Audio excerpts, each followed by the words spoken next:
thank you very much for giving me the possibility to talk about 5G and Edge from a connectivity point of view. And I was very inspired by the previous speakers talking about the MCAS, which is a technology that can save lives in the 5G era. Already today, in the mobile technology, we are saving lives in traffic with the eCall, which is mandatory, of course, in the European Union. And there,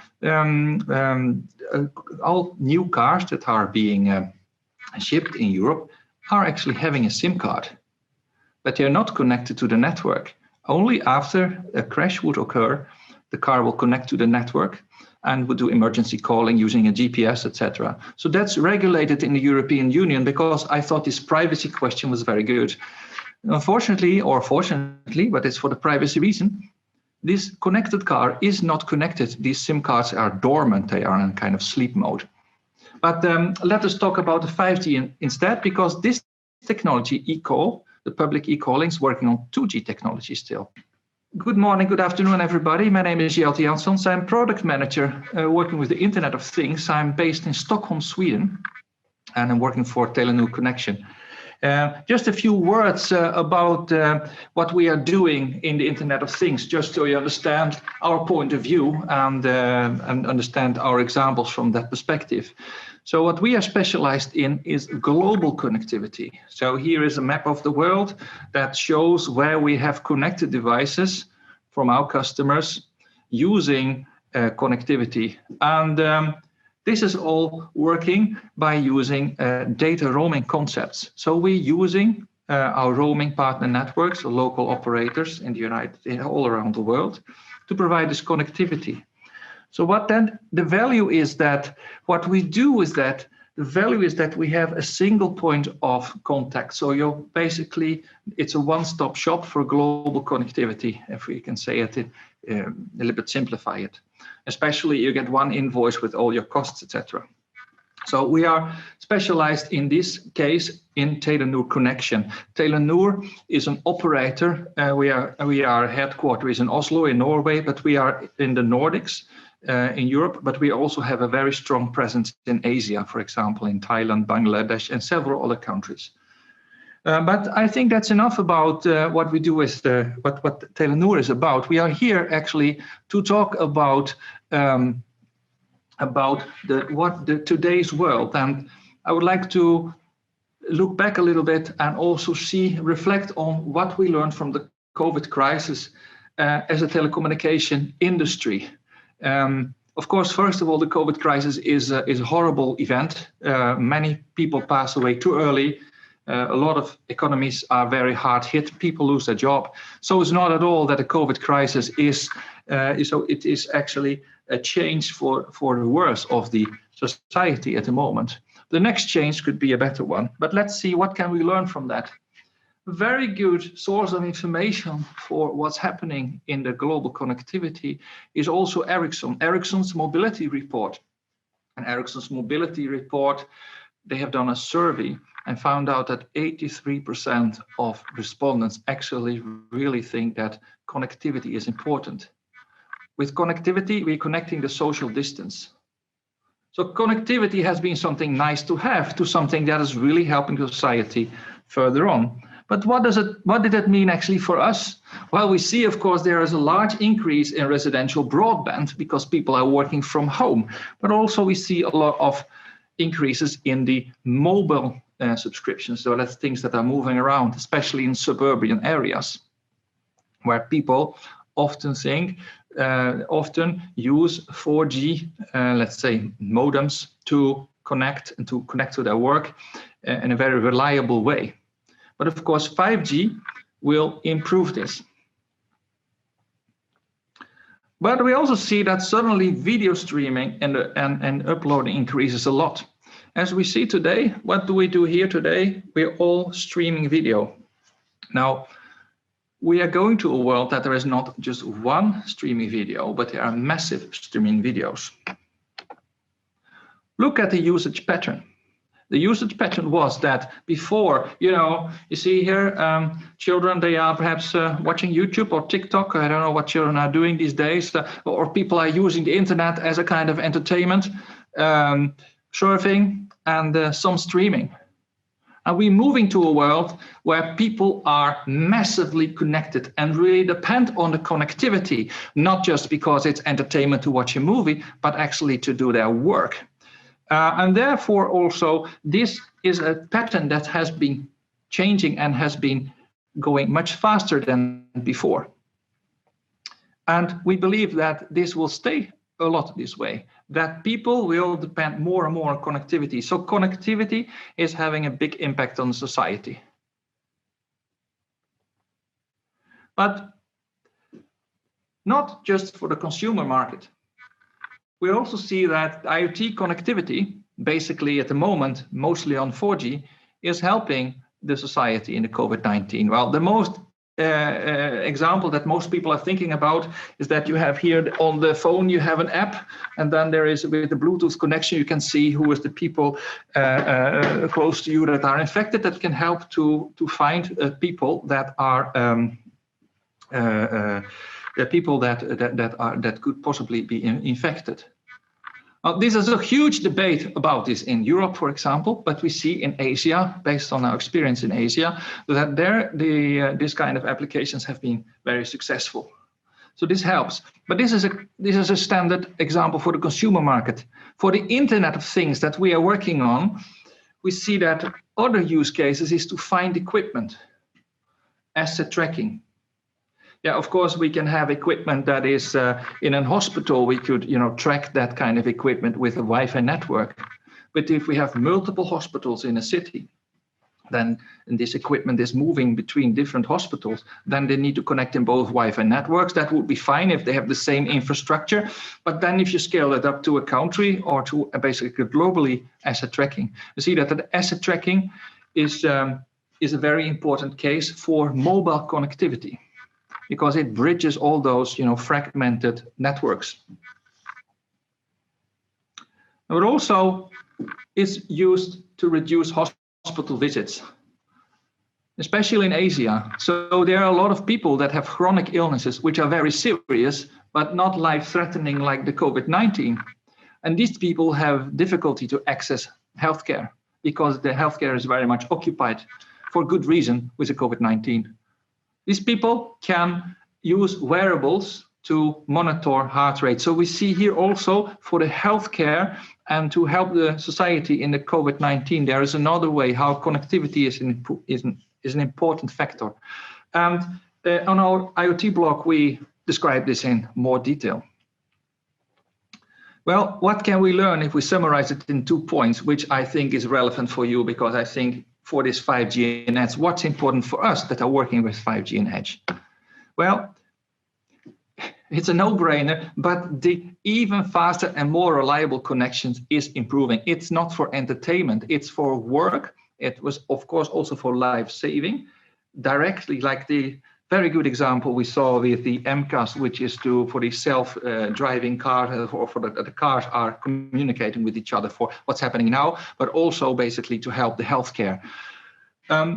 But also, there is a clear need to improve this. So if anybody in the world is still wondering why do we need even more, because we hear that sometimes people tell me, but Jelte, what is 5G stuff, internet, isn't it ready already? No, we need more of this. And it's also like this, that there is technology out there that has been deployed. We had this mobile infrastructure and the Wi-Fi infrastructure, the fiber infrastructure, we already had it there. It had a big capacity.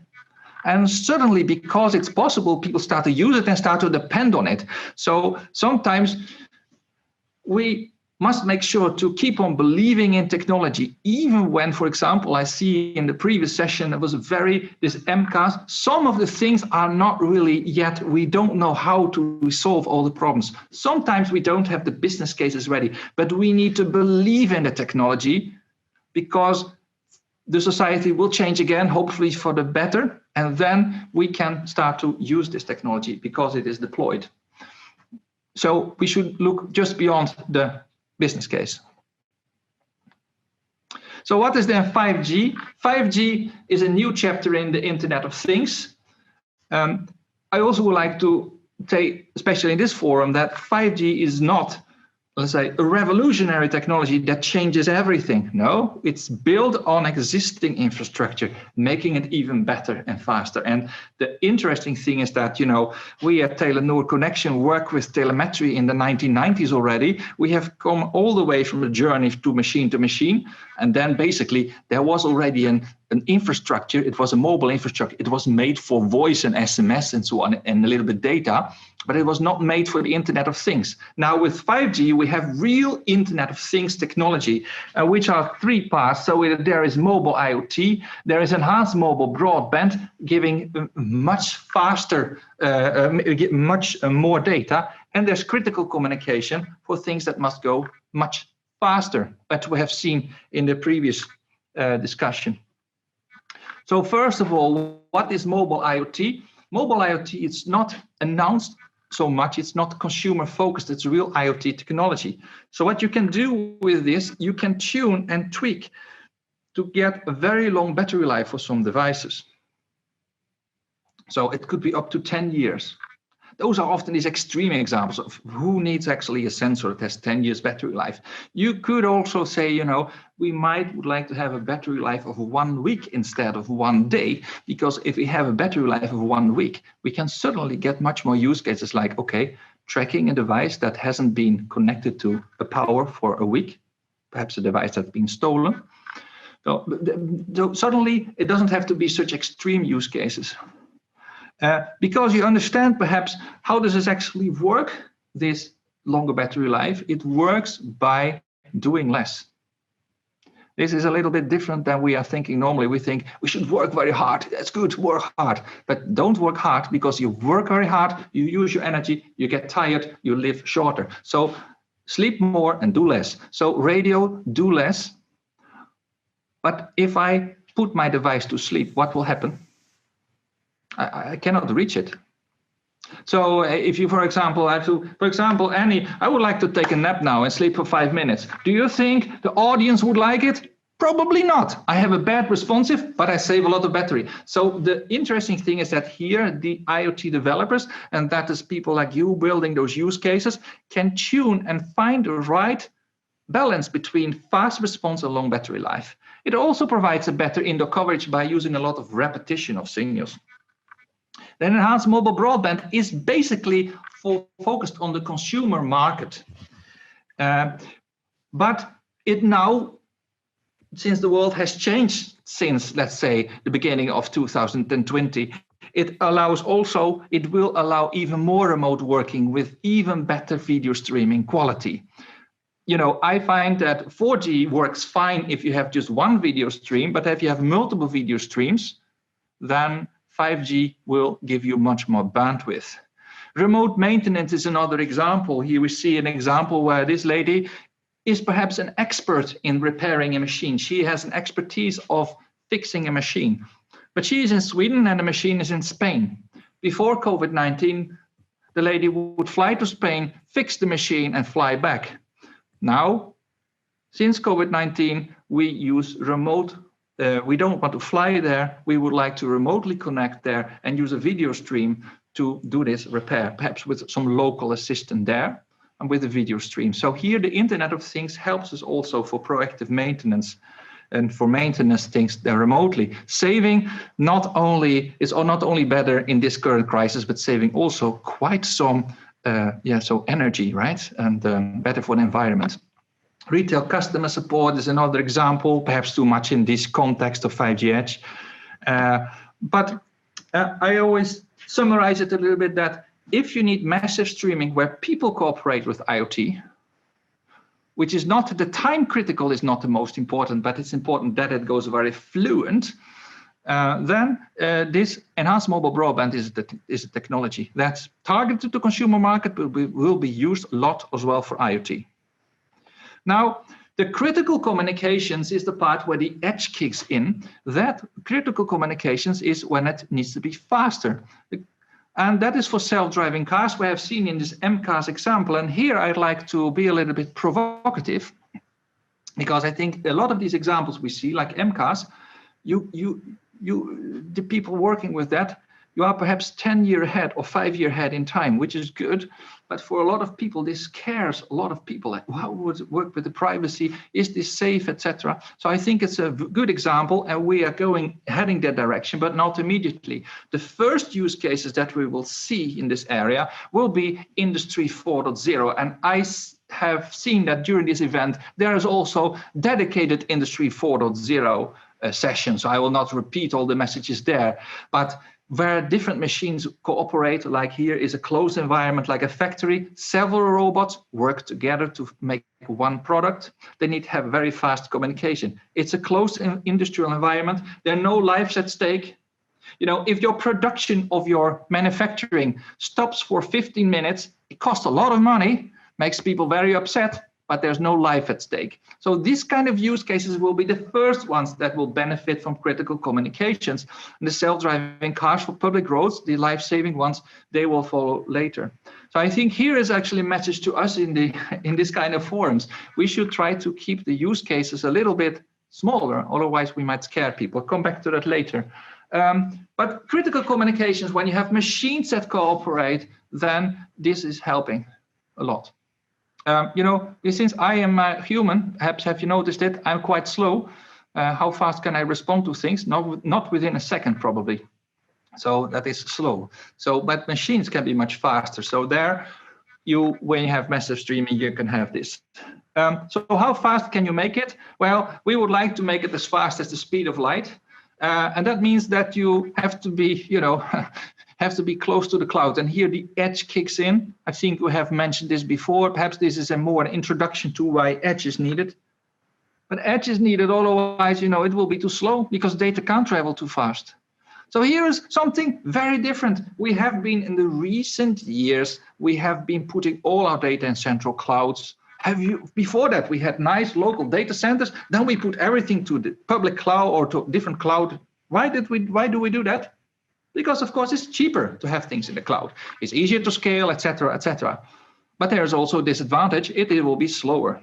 So now we have to rethink, and we do decentralizing. So that means that we will have an edge. There will be many different edge networks there. And there will be local sites where these machines can have very fast communication. You have fast data. Also, it is secure because you don't depend on the cloud provider. You don't have to depend on the cloud provider if you don't want to, because having data in your own, having it locally is for many of our enterprise manufacturing customers quite important. They don't want to put it in a public cloud. That's a huge debate if it's true or false, but that's what people are thinking. So it's addressing that issue. But does this mean there is no more central cloud? Of course not. The central cloud is still there, or central clouds, I must say, simplify it. And most of the things will still happen in that central cloud because it's cheaper. So if best effort is good enough, then you can have things in the central cloud. So this gives you the choice. But what does choice bring to you? Complexity. Where to put things? On the edge, in the cloud, how to orchestrate it, how to make that sure. So this is a huge thing. So this critical communications to get things fast requires new way of thinking, a new architecture. And that's all where also this event is about. So I think there are a lot of experts here that can explain also this better than me, I would say. But perhaps very relevant is the availability forecast. And then again, from the Telenor Connexion point of view, I have a global view because we are doing global connectivity. So there are three phases normally. First, things get standardized in the 3GPP, for example. And we got a question about a 3GPP, for example. Then after that's finalized, then network vendors like Ericsson, Nokia, Huawei, Cisco, and so you can name them, they start to implement those standards. And then after that, they're going to be deployed, first locally. So operators do that locally, and then things get global available with roaming. Because I also saw in the MCAS a very good question. Yeah, you have multiple operators, and how does that then work? Of course, what you would like to do is that it works with all operators, so you need roaming in place. So when will that happen? Well, the mobile IoT is a technology that was introduced like 4.5G, so it is already there now today in most developed countries. There are two technologies, LTM and narrowband IoT, that are doing that. And massive streaming, the enhanced mobile broadband, that depends on where you are in the world. We see a lot of advertisements and marketing campaigns from all the operators, including ourselves, that 5G is coming or 5G is launched. But in reality, in most parts of the world, the frequencies have to be first made available. It works with higher radio frequencies, so there will be auctions on that. In parts of Europe, we see the first deployments, I say, around this year, with a local focus, where operators focus on their local own customers. And the global IoT use case is not the main focus of this consumer market yet. We expect that to come in around 3 years from now, based on our experience. This, of course, a forecast, and nobody knows the real what will happen in the future, really. And the ultra-fast communication, where the edge is about, it will take much longer time. You know, in 2020, this year, the standardization has finalized, only this year. So it means it takes time before network vendors have developed their stuff, before we actually can operate it, and before it scales globally. So this will take some years to come. And during those years, we can actually find time to answer a lot of these questions that we, for example, got during this MCAS things. Then some reflections on the edge, just particularly for this session, a little bit provocative, just to start a discussion. I think I see a lot of technology-driven approach here. When I especially talk to network vendors, which is I do a lot, then they talk about a lot of technology stuff. Then I always think about the IMS, and people who work with the telecommunication remember the IMS, a lot of technology and services that can do everything, but it became very complex and very generic and expensive and late. So I think when we want to do it, when I hear words like autonomous or artificial intelligence, or especially cloud native, I start to worry, cloud native, where's the use case? Now, the good news is in the previous presentation, I didn't hear that, so that's good. But when I talk to others, I hear things like network slicing, orchestration, people focus on that. That's not what we should focus on. We could, as an industry, generate the abstract nonsense if we focus on the technology only. We need to focus on the use case and not on the cool technology only. We need to keep it simple. Just a general reflection, if you want to solve everything at once, impossible. Try to solve a small thing and add things to it. It's the agile mindset. Yeah, we know that we do it, but when I hear these big plans that there are, for example, in autonomous driving, I think, can't we start with something simple? Can't we take emergency calling and add something to it? Instead of doing the big bang where everything is connected and always. Just some general reflection. But also, I would like to end my presentation with a more positive note. We have to believe in the technology, even if we don't have an answer to all the questions, because the technology that we as an industry develop will bring the society further. The next big change in the society is hopefully a much more positive one than the most recent one with the COVID-19. When this change comes, which nobody will know, but when the change comes, we'd better have the technology in place to enable many more new things.